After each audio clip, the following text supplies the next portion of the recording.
ಹೋಗಲ್ಲ, ಹೇಟ್ರೇಟ್ ಆಗಿಬಿಡತ್ತೆ, ಅಂದರೆ ಕೋಪಗಳಿಗೆ ಟರ್ನ್ ಆಗಿಬಿಡತ್ತೆ. ಅದೇ ವ್ಯಕ್ತಿ ನಿನ್ನ ಫ್ಯಾಮಿಲಿ ಅಂತ ಅನ್ಸಿರತ್ತೆ, ಈಗ ನೆಕ್ಸ್ಟ್ ಡೇಯಿಂದ ಅಲ್ಲಿಂದ ಬರೀ ಹೇಟ್ ಮಾತ್ರ ಕಾಣಿಸ್ತಾ ಇರತ್ತೆ.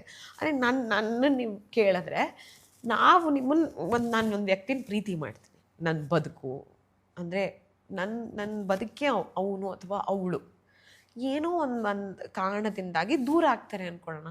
But how can you hate that person? You love that ಪರ್ಸನ್ನು, ಅಷ್ಟು ಪ್ರೀತಿ ಮಾಡಿದೆ, ನನ್ನ ಬದುಕೆ ಅವಳು, ನನ್ನ ಸರ್ವಸ್ವನೇ ಅವಳು, ಅವಳಿಗೋಸ್ಕರ ಏನು ಬೇಕಾದ್ರೂ ಮಾಡ್ತೀನಿ, ಮಾಡಿರ್ತೀರ, ಹುಡುಗ ಆಗಲಿ ಹುಡುಗಿ ಆಗಲಿ ಮಾಡಿರ್ತೀರ. ಈ ಬ್ರೇಕಪ್ ಅನ್ನೋದಾದಮೇಲೆ immediately this I hate him. How? I couldn't. ನಂಗೆ ಇವತ್ತವರೆಗೂ ಲಾಜಿಕ್ ಅರ್ಥ ಆಗಿಲ್ಲ. ಬೇಕಾದ್ರೆ ನೀವು ನಿಮ್ಮ ಎಕ್ಸ್ ಜೊತೆಗೆ ಫ್ರೆಂಡ್ ಆಗಿರೋಕ್ಕೆ ಸಾಧ್ಯ ಇಲ್ಲ, ಅದನ್ನು ನಾನು ಒಪ್ಕೋತೀನಿ. ಫ್ರೆಂಡ್ ಆಗಿರೋಕ್ಕೆ ಸಾಧ್ಯನೇ ಇಲ್ಲ ಯಾವತ್ತೂ, ಆ ಫ್ರೆಂಡ್ಶಿಪ್ ಬರಲ್ಲ. ಸಮ್ವೇರ್ ನಿಮ್ಗೆ ಅದು ಡೀಪ್ ಆಗಿ ಲವ್ ಮಾಡಿದಾಗ ಕೋರಲ್ಲಿ ಉಳಿದಿರುತ್ತದು, ಇನ್ನು ಅದು ಯಾವತ್ತೂ ಸಾಯಲ್ಲ ಅದು.